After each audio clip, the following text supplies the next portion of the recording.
Okay, the movie's back. I'm sorry I didn't embed the movie correctly the first time, so here is the portion of the movie for today. And please, afterwards, simply go ahead and fill in your blanks and then check in with a friend and save them for tomorrow, and we'll correct those together. Enjoy the movie, take it in, take notes on the side if you want to, if something interests you, and enjoy. In doing this, they also create the most important waste product in the history of the world: oxygen. Soon, oxygen will remake our world. But first, it has another important job to do. Earth's ancient seas are full of iron particles, and everyone knows what happens when oxygen meets iron. Here I'm a little bacterium. I've produced this oxygen molecule, and here's a big piece of iron clump. I rust it. This rusted iron collects on the seafloor. Billions of years later, these huge deposits will be raised up to become major sources of the world's iron and steel. It was these iron deposits that later on drove the Industrial Revolution. In this way, the Brooklyn Bridge and the other early landmarks of the Industrial Age are a direct link to some of the first life forms on Earth. Once there's no more iron left in the sea to rust, these ancient bacteria have a mission to complete. They create so much oxygen that it fills the oceans and escapes into the atmosphere. And from then on, we have a very different planet from all the other planets in the solar system. Now, life takes a giant leap. For the first time, some bacteria learn to live on oxygen. Every human breath is a ritual, 2.5 billion years old. Life tends to stick with what works, even over the course of billions of years. Oxygen is a game changer. By taming its power, life has found a better way to energize itself, 20 times more efficient than anything used on Earth before. What life does with all this new energy will be the story that leads to us.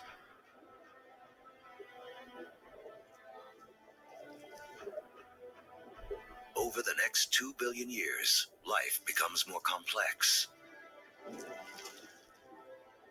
Skies become blue, and so do the oceans that reflect them. Large, solid continents appear. Earth is beginning to look more like the place we now call home.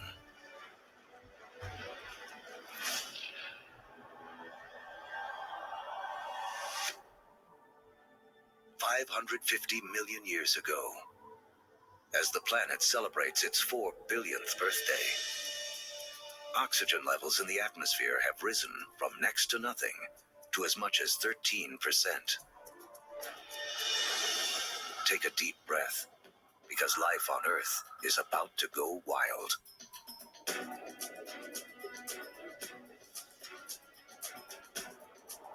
This is the Cambrian explosion, biology's version of the Big Bang. Right after you have abundant oxygen, you get size and complexity, and oxygen lets you do that.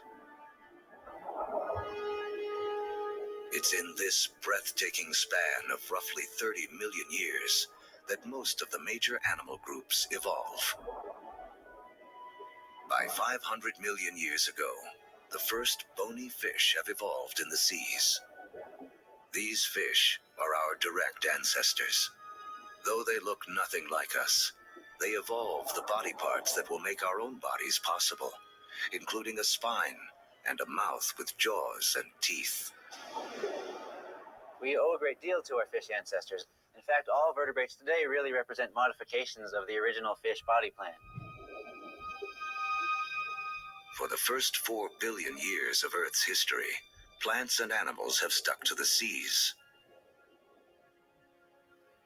But that all begins to change With oxygen comes an ozone layer, protecting us from dangerous radiation. Plants make the move first.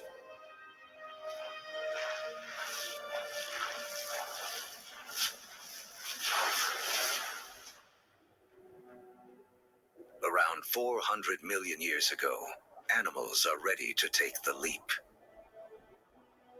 Among the first ashore are the amphibians, whose descendants will include us.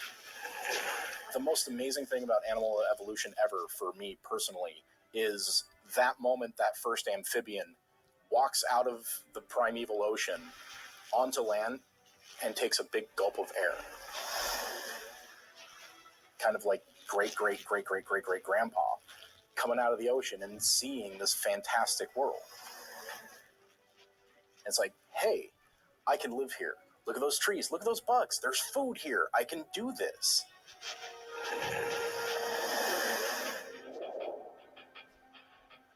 Eventually, humans will conquer every imaginable terrain. But before we can do that, our ancestors must first cut their final tie to the water. Mating season. Like modern frogs, they have jelly-like eggs that would dry out on land. But some amphibians eventually solve the problem. They evolve a new form of egg, with a shell that keeps the moisture in. This allows us to carry the ocean with us, onto land, and signals the evolution of amphibians into reptiles. You could be 300, 400, 500, 1,000 miles away from water and still have the water in that egg in order to birth. That is the key. It cuts that final tie to the ocean. That way we could colonize the rest of the land.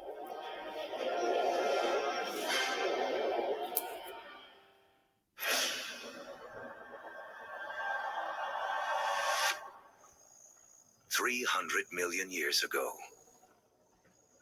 life flourishes in massive tropical swamps where planet Earth is cooking up a surprise. As plants die here, they are buried, compacted, and cooked. Energy created in the Big Bang and radiated by the sun to plants on Earth is now locked away underground as coal, a gift to be opened by human beings millions of years in the future.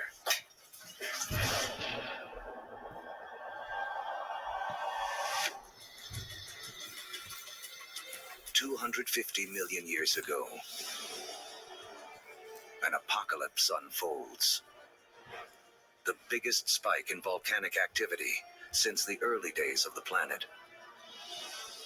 The atmosphere is choked with carbon dioxide, and the diversity of animal life spawned in the Cambrian explosion is stopped dead in its tracks. More than 70% of all species on Earth go extinct in the worst mass die-off in history, the Permian extinction. Extinction is a recurring character in the story of planet Earth. 5 times in the last 500 million years, some cataclysm wiped out the dominant species. It's a reshuffling of the deck that allows new creatures to take hold. New creatures like the dinosaurs. Dinosaurs will reign for the next 160 million years. During that time, the first hardwood forests appear. And after more than 4 billion years, the moon's gravity finally settles Earth into a 24-hour day.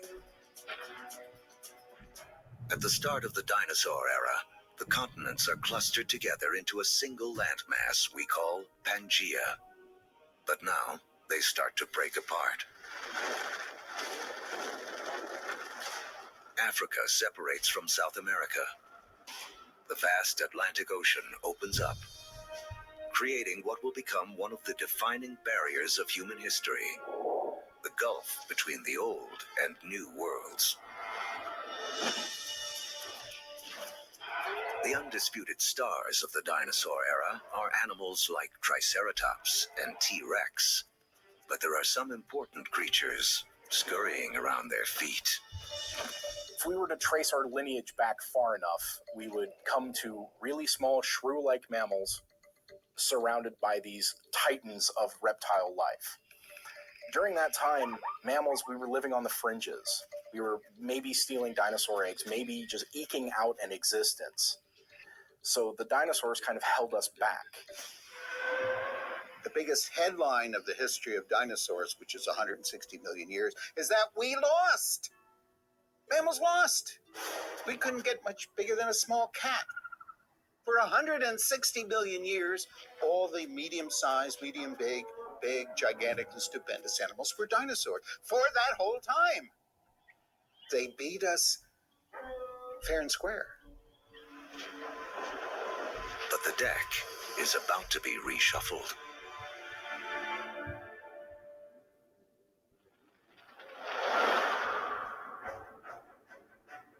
"65 million years ago, a 6-mile-wide object, likely an asteroid, slams into the Earth.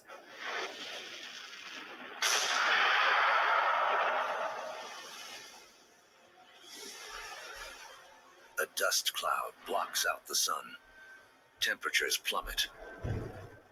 Every creature on land weighing over 50 pounds goes extinct. The reign of the dinosaurs is over." The greatest gift that the dinosaurs ever gave us was dying. When they went extinct, it gave the mammals time to rise. It doesn't take long after the disappearance of the dinosaurs for the first true primates to appear. Like their later versions, including us, these mammals have evolved forward-facing eyes, allowing for accurate depth perception and flexible hands with 5 digits. They have 5 fingers, just like us, which means we can grasp things. If you think about other animals that don't have digits organized the way ours are, their ability to hold things, to manipulate objects, is much more limited. 50 million years ago, our primate ancestors are evolving on a planet that is warming. It's so hot, there are jungles at the poles. As the continents drift, the Americas and Africa have almost fully taken shape. But in northern Africa, modern-day Egypt is submerged beneath an ancient sea. On the floor of that sea live small shelled creatures called nummulites. Their shells, made of calcium and carbon, pile up on the sea bottom over millions of years, where they form into limestone. Limestone that will be used to build the Great Pyramids. If you look closely at the pyramids today, you can still see evidence that these 4,000-year-old monuments are, in fact, made of 50-million-year-old seashells.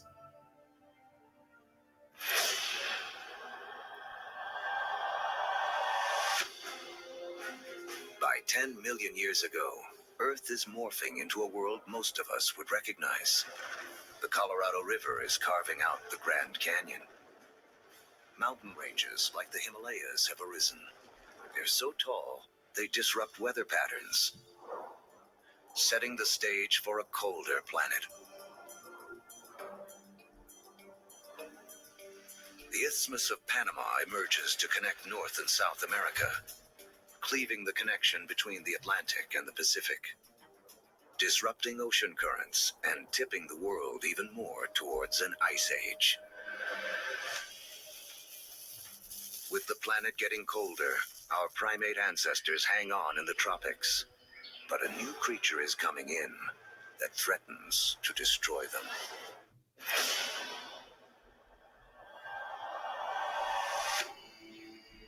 "7 million years ago, our primate ancestors lived safely in the trees. But their neighborhood is about to be invaded. This newcomer will have as profound an effect on human history as any other living thing on Earth. It seems almost impossible to believe, but one of the most important things that will lead to the emergence of us is the emergence of grass. The grasslands appear almost simultaneously around the world. We get the African savannas. We get the Eurasian steppes. We get the North American prairies. We get the great grasslands of Argentina, appearing simultaneously around the world. In eastern Africa, grasslands invade the traditional woodland habitat of our ape ancestors. With fewer trees and greater gaps between them, our ancestors have to adapt. Apes notice that there's more and more apes in the same tree and less food, increasing incentives for apes to go from one patch of food to a different one separated by grasslands. Now, one way to do it is to run like hell. The other way to do it is to extend one's food sources into the grasslands and seek out the foods that are available there. And so, some apes make the move down into this stark new habitat. It's a landscape better suited to primates that can walk on two legs, keeping their heads up above the tall grasses to watch for predators. Standing on 2 feet is a revolutionary advance because it frees up our hands. Hands we will need to shape human history.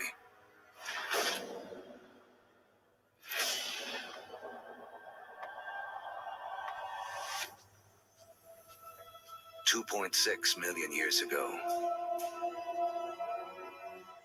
early proto-humans, or hominids, walk an Earth whose rocks are loaded with the element silicon. Created in the cores of stars billions of years before, silicon is the second most abundant element in Earth's crust. One of its chemical quirks is the ability to bond with oxygen to form crystals that combine into solid rocks. Rocks that can be chipped and shaped without shattering. Hominids started doing this 2.6 million years ago, breaking cryptocrystalline silicates to make sharp edges. And people use them for millions, literally 2.6 million years. Simply having a modified stone with a sharp edge on it, now suddenly you have a hammer. You have a crude cutting edge. A simple modified stone means a human can suddenly do 1,000 more things than we could do previously.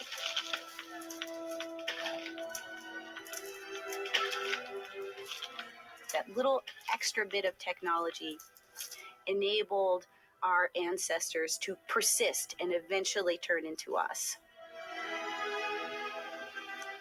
Silicon launches the first technological revolution, the Stone Age. Millions of years after it powers our first handheld devices, another chemical quirk of silicon will make it the height of technology once again.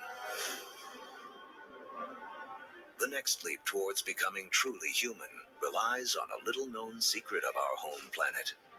In the known universe, it turns out Earth may have a rare and special power.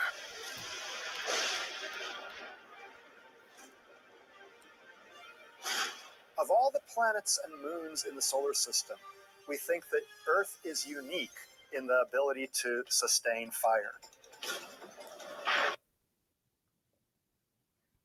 Okay, boys and girls, that wraps it up today. We'll pick up with fire tomorrow.